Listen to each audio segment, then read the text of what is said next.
مکتوب 17 مکتوب معاویہ کے خط کے جواب میں۔ تمہارا یہ مطالبہ کہ میں شام کا علاقہ تمہارے حوالے کر دوں تو میں آج وہ چیز تمہیں دینے سے رہا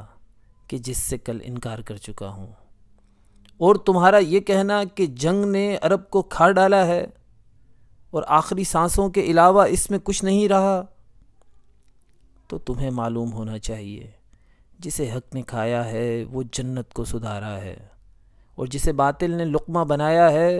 وہ دوزخ میں جا پڑا ہے۔ رہا یہ دعویٰ کہ ہم فن جنگ اور کثرت تعداد میں برابر سرابر کے ہیں،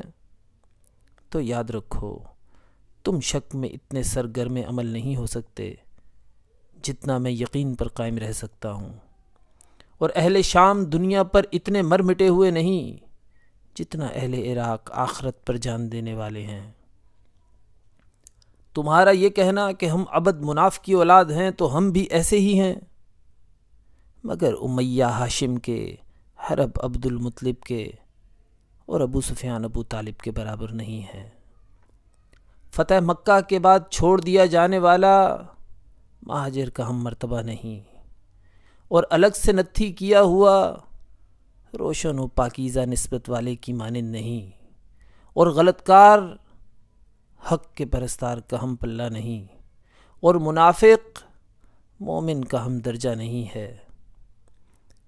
کتنی بری نسل وہ نسل ہے جو جہنم میں گر جانے والے اسلاف کی ہی پیروی کر رہی ہے۔